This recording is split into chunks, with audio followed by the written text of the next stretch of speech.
Hi, I'm Olivia and I'm making this video today because it's something that I wish I could have watched on my results day, because I felt like online all you could see was positive reactions to A-levels and mine was just not that.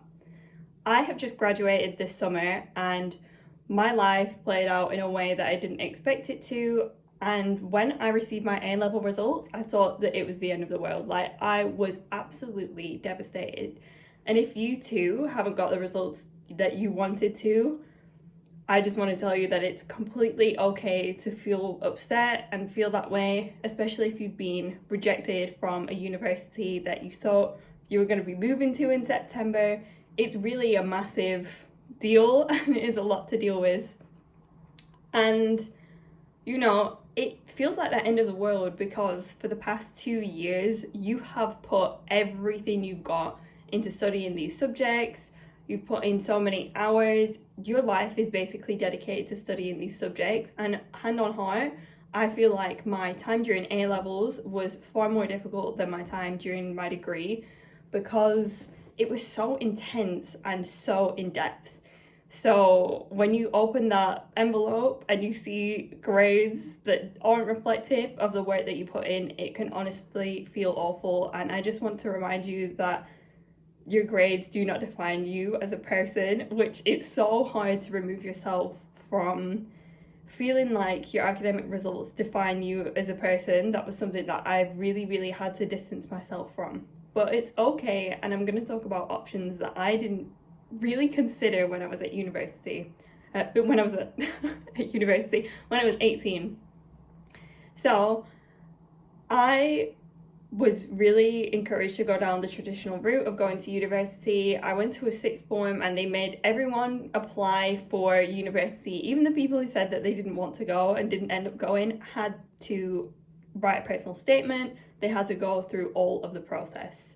When I was like 17 and 18, I didn't really understand university. I hadn't come from a family where people went to university. My older sister was the first person in our family to graduate, and my parents didn't go, so they weren't familiar with the systems. They didn't have their own knowledge to pass on to me, and I didn't really realise that I should have been looking into universities more earlier on. Probably when you're around 16, before you even pick your A-levels, you should be looking into what subjects you want to take, what courses you're interested in taking. And when you're that age, you're so young, it feels so hard to specialise and to pin down, okay, I'm going to follow this path and take these subjects, because it feels like the UK education system makes you filter so early on from picking your GCSEs. You know, if you don't pick science, then it's going to be hard for you to take science A-level if you change your mind in that gap, which I'm sure so many people do, or whatever subject it is, apply that to anything. It's like way too early on in your life you are forced to specialise. And yeah, I didn't really look at as many universities in person as I probably should have been doing, and I didn't look at the entry requirements. So I took 2 sciences because I was dead set on doing biology. I absolutely love biology. I'm definitely a scientific girly, but I also love humanities and I'm a history geek. So I took biology, chemistry and history with the vision to go and do biology at university. And I did chemistry, which I wasn't the best at, and that is the grade that sent me because I did not do well in that subject despite all of my efforts. But I only took that because I thought, okay, if I take this subject, I'm gonna get into university to do science, because you have to have 2 sciences. Little did I know that some places accept psychology or geography, so I could have had an easier time doing those subjects than chemistry. And that's just one kind of fault of, how would I have known? I didn't know. I probably should have looked more, but I wasn't really encouraged to, and I can't blame anyone else around me, but I feel like it's a systemic thing of, it should be encouraged and nurtured earlier on if the vision is to get students to go to university. So just a little complaint. And when I got my results, I was obviously rejected from the university that I had applied for. And I was like, what on earth am I going to do now? Clearing just felt... So clearing is the process that you go through to go to a different university, and it's such a tense time. You don't even have time to accept the grades that you've got, and it's like, okay, well, you're gonna go somewhere else, and it's like the plans that you've had of, okay, I'm gonna move to this city and live this life can completely change in the space of a day of you moving in a completely different city across the country. Like, it's absolutely mad. And I remember being sat in my sixth form and calling some places up. I was really encouraged to continue to go and look to go to university, and that is when I made the decision to take a gap year. This wasn't something that was really encouraged, and I want to talk about gap years so much because I feel like there's this stigma and there's actually so much pressure on gap years of like, move to Australia or go traveling and do this, and for so many people that's not a reality, or find a job. Even doing that when you've just got your A levels can be so difficult. Whatever is going on, the way that social media depicts gap years or even just the tropes can be really difficult to deal with. But honestly, A levels are such an intense period of time in your life. If you just want to take a year out and you do nothing, you can do that.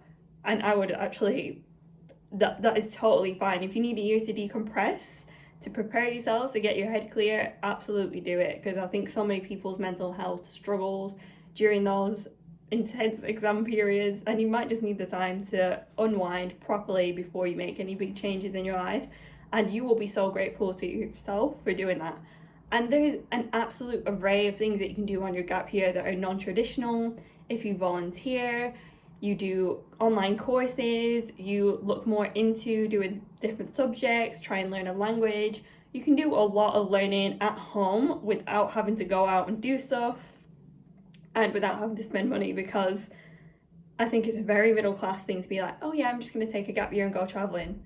Where are you getting the money for that? The bank of mum and dad usually. So it's this vision of, okay, we're going to travel all this time, but you actually have to save up so much money. And if you're working minimum wage or in a part-time job, that can take so long for you to save up for. So there's absolutely no shame in that. And if you do decide to go traveling based on all of that, you should be so proud of yourself for the work that you put in to go and do that. So I took a gap year and I was just like, oh my gosh, what do I do with life? I still was set on going on the university path because that is what was pushed onto me, but I wish that I had known more about and looked more into degree apprenticeships. These are like such an amazing option, and only one person in my year group took it, and I don't know why it wasn't encouraged more. Degree apprenticeships are when you start work and you earn your degree alongside working. It is absolutely fantastic because you're getting experience at the same time. Don't get me wrong, it's challenging and you're not going to have the university experience, but I think in recent years we've seen that university experience isn't all that it's cracked up to be. With the plague years, a lot of learning was online. The university systems have just crumbled, staff aren't being paid enough, there's so many strikes.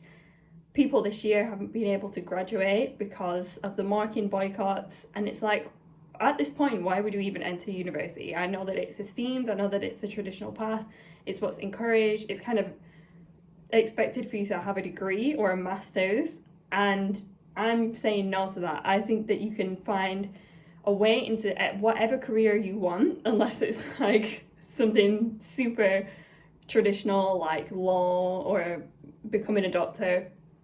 But I'm sure that you can find a way into what you want to do without having to go down the path of university, and degree apprenticeships are just the amazing way for that. Like, looking at my friend who did that, she is now in such a fantastic place. She's qualified, she's got a job with the same company that she's been working for, and while everyone was at university scrimping, she was making savings and she was getting her money up, and she didn't have to pay for her degree.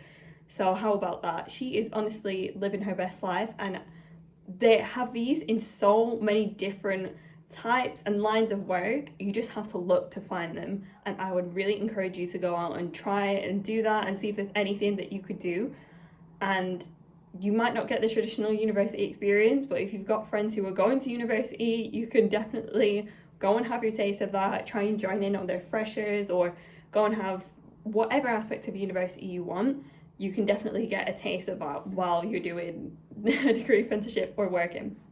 So travel, I I'm such a huge advocate for, but I know that one, it's not accessible to everyone, and two, some people just do not have that desire to go and do it. I travelled in my gap year. I went interrailing because I won a pass with, oh my gosh, Discover EU. I don't know why I forgot the name. Discover EU, honestly, it was life-changing. I studied history. I got to go and see all of these European hotspots that I'd studied for years in person, and it was just so fulfilling to be able to do that. I went on my own. The personal growth I had a result of that was just off the charts and like amazing, and I would really recommend that if it's something you've ever considered. Again, it's not for everyone, and I don't think that it should be. Like, different people have different desires in life, but if you've ever thought about it, so amazing. And the Discover EU is a really good path for you to go down. if you get the chance, if you're still 18, you can apply for that. It still exists, so go for it. And I also went to India for a month, and then for 9 months I was just working. I was working in a factory as a lab technician, and honestly, I was working there for 9 months. I found it so difficult to get a job. I don't think people talk about that either, about how challenging the job market can be regardless of the level you are at. And I worked in this factory for 9 months, and I promise you, this has set me apart in so many different ways. And I am so grateful that I took this step in my career when I did, because when I applied for placement years during my degree, I already had pretty much a year of experience behind me, and that set me on a completely different path than all the other people around me, because they hadn't done that. And if you're fearful of like, oh, am I going to be too old when I get to university? Like, I think your perception of age changes when you come to university, because you're around people from all sorts of ages, like ranging into their early 20s and stuff like that. And you'll just see that some people can be younger and more mature, older and more immature. Age is not as solid and set into these year groups that you've grown up with. So do not worry.